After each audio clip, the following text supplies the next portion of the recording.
Hola, muy buenos días. Estamos a miércoles, en pleno verano, aunque con un tiempo no tan veraniego, porque los días están algo fresquitos. Muy bien, nuestra lectura hoy, 10 de julio, se encuentra en el primer libro de Reyes, capítulo 15, en segundo libro de Crónicas, los capítulos 13 y 14, y en Tito, capítulo 3. Meditaremos en Tito, capítulo 3, versículos 4 al 7. Escuchemos la lectura que Eli nos trae esta mañana. Tito capítulo 3 versículos 4 al 7. Pero cuando se manifestó la bondad de Dios nuestro Salvador y su amor para con los hombres, nos salvó no por obras de justicia que nosotros hubiéramos hecho, sino por su misericordia, por el lavamiento de la regeneración y por la renovación en el Espíritu Santo, el cual derramó en nosotros abundantemente por Jesucristo nuestro Salvador, para que justificados por su gracia viniésemos a ser herederos conforme a la esperanza de la vida eterna. Muchas gracias, Eli. Por medio de este texto tan especial de la Biblia, aprendemos sobre las condiciones que deben existir para que el ser humano sea heredero de Dios. En términos jurídicos, para ser heredero es preciso ser hijo, ser cónyuge, pariente o beneficiario de un testamento. Sin embargo, en términos bíblicos, los herederos de Dios, además de cumplir con todas estas exigencias legales, necesitan ser justificados por la gracia que hay en Cristo Jesús. Así que la primera condición para ser heredero es ser hijo. El creyente, salvo, ya ha cumplido con esta exigencia a través de Cristo. En Romanos capítulo 8, versículos 16 y 17, la Biblia afirma: el Espíritu mismo da testimonio a nuestro espíritu de que somos hijos de Dios.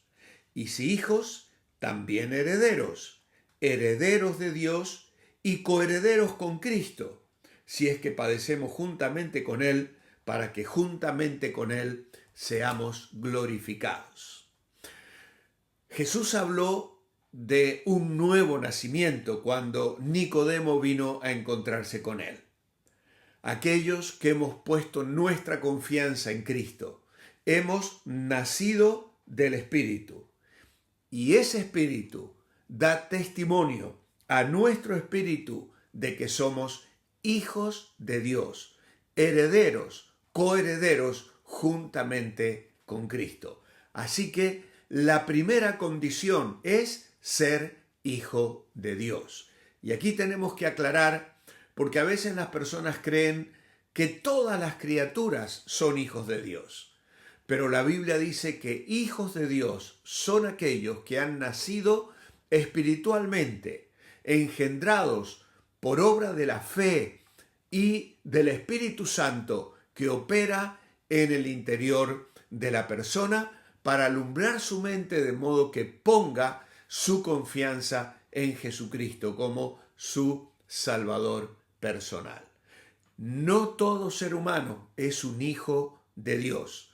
Los hijos de Dios son aquellos que han creído en Jesucristo y han experimentado este segundo nacimiento. La segunda condición es ser esposo, ser cónyuge. Esta condición la cumple la Iglesia y es una exigencia que se hace realidad a través del Señor Jesucristo. En 2 Corintios capítulo 11, versículo 2, el apóstol Pablo dice: porque os celo con celo de Dios, pues os he desposado con un solo esposo, para presentaros como una virgen pura a Cristo. Así que aquí tenemos a la iglesia descrita como la esposa del Señor Jesucristo. Pablo también lo escribe a los Efesios en el capítulo 5 y el versículo 25 habla de eso: maridos, amad a vuestras mujeres, así como Cristo amó la iglesia y se entregó a sí mismo por ella para santificarla, habiéndola purificado en el lavamiento del agua por la palabra, a fin de presentársela a sí mismo una iglesia gloriosa, que no tuviese mancha ni arruga ni cosa semejante, sino que fuese santa y sin mancha. Y si vamos a Apocalipsis 19, encontraremos allí las bodas del Cordero. Y todo esto es un reflejo de esa condición bendita que es nuestra por haber sido colocados en el cuerpo de Cristo. Formamos parte de la iglesia al haber sido hechos hijos de Dios, haber nacido espiritualmente. Integramos esa esposa preciosa que Cristo está preparando para presentársela a sí mismo sin mancha ni arruga ni cosa semejante. Qué maravillosa perspectiva nos da la palabra de Dios, las bendiciones para ser poseedores de esta bendita herencia. Hay también una tercera condición, y esta es ser pariente. Es un pariente ascendente o un pariente colateral. Los creyentes salvos también cumplen con esta exigencia. En Hebreos capítulo 2, versículos 11 y 12 dice: porque el que santifica y los que son santificados de uno son todos, por lo cual no se avergüenza de llamarlos hermanos, diciendo: anunciaré a mis hermanos tu nombre, en medio de la congregación te alabaré. Y otra vez, yo confiaré en él. Y de nuevo, he aquí yo y los hijos que Dios me dio. Así que somos hermanos de Jesús, al mismo tiempo que hijos de Dios, pues esto es lo que la Biblia afirma. El verso siguiente, el versículo 13, agrega: he aquí yo y los hijos que Dios me dio. Así que considerados hermanos, es decir, coherederos juntamente con Cristo. Los herederos a veces no son hijos directamente, pueden ser familiares, colaterales, pero en este sentido formamos parte de una familia y por lo tanto recibimos también esta bendición. Hay otra cuarta condición para ser heredero, y es ser beneficiario de un testamento. Un testamento es el acto que expresa la última voluntad del testador. Estando vivo, manifiesta el deseo de destinar parte de su herencia a otra persona, o la distribuye entre sus hijos, entre sus descendientes, o incluso alguna entidad o una ONG, como se conocen en el día de hoy. La Iglesia también cumple con esa exigencia legal para ser heredera de Cristo. En Hebreos capítulo 9, versículos 15 al 17, dice la palabra de Dios: así que por eso es mediador de un nuevo pacto, para que interviniendo muerte para la remisión de las transgresiones que había bajo el primer pacto, los llamados reciban la promesa de la herencia eterna. Porque donde hay testamento, es necesario que intervenga muerte del testador, porque el testamento con la muerte se confirma, pues no es válido entre tanto que el testador vive. Así que aquí tenemos la descripción también de que hay un testamento, y es necesario que intervenga muerte del testador, porque el testamento con la muerte se confirma. Eso lo hemos visto en tantas películas, cuando muere cierto personaje y luego el notario, la persona responsable, el abogado, llama a los herederos, a los empleados, a los amigos, a los vecinos, y de pronto en una habitación se encuentran personas que son los herederos por familia, pero también herederos de corazón o por voluntad del testador, que les ha legado parte de sus bienes. Una vez que ha muerto, entonces se abre el testamento, pero mientras él está vivo, no es válido. ¿Por qué? Porque está vivo. Pero Jesús, por su muerte, incluyó en su testamento como herederos a todos los creyentes redimidos por su sangre redentora. Qué maravillosa es la palabra de Dios, qué certeza nos comunica. Y la quinta condición es ser justificados por su gracia. En términos jurídicos, existen varias situaciones en que un heredero puede ser excluido de su herencia o se le puede impedir que reciba su herencia.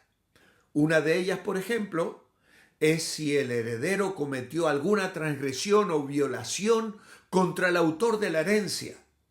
Todos nosotros, en realidad, estábamos excluidos de la herencia de Dios. ¿Por qué? Porque habíamos transgredido sus mandamientos. Dios, sin embargo, por su infinita gracia y misericordia, nos justificó gratuitamente por medio de la redención que hay en Cristo Jesús. Ser justificado significa recibir el certificado de condonación de la deuda. Cristo satisfizo todas las exigencias de la justicia divina y nos declaró herederos legítimos de su herencia eterna. ¿Cómo no alabarle y decir en esta mañana, gloria a Dios, aleluya? En Romanos 3, 24 al 26 dice, siendo justificados gratuitamente por su gracia, mediante la redención que es en Cristo Jesús, a quien Dios puso como propiciación por medio de la fe en su sangre, para manifestar su justicia a causa de haber pasado por alto en su paciencia los pecados pasados, con la mira de justificar en este tiempo su justicia, a fin de que Él sea el justo y el que justifica al que es de la fe de Jesús. Así que, hermanos, Pablo lo escribe y en el capítulo 5 dirá, justificados pues por la fe, tenemos paz para con Dios. El creyente salvo por Cristo cumple con todas las exigencias legales, bíblicas y teológicas para ser heredero de Dios. En Gálatas 4:7 Pablo afirma, así que ya no eres esclavo, sino hijo, y si hijo, también heredero de Dios por medio de Cristo. ¡Qué maravillosa bendición! Así que hemos sido justificados por su gracia y hemos venido a ser herederos conforme a la esperanza de vida eterna. Tito 3:7. Padre amado, gracias te damos en esta mañana por esta maravillosa bendición que la Biblia describe de tantas maneras y que nos comunica la seguridad absoluta de que somos tus hijos, porque hemos confiado en ti, porque la sangre de Cristo nos ha limpiado de todo pecado. Qué obra de gracia y de misericordia. No hemos hecho absolutamente nada. Tu Espíritu nos ha guiado a creer y aceptar esta verdad que hoy hacemos nuestra y nos gozamos en la esperanza de la vida eterna. Te alabamos y te adoramos En tu nombre, amén. Os espero mañana jueves. Manteneos bendecibles mientras vivís este día como herederos del Señor. Hasta mañana.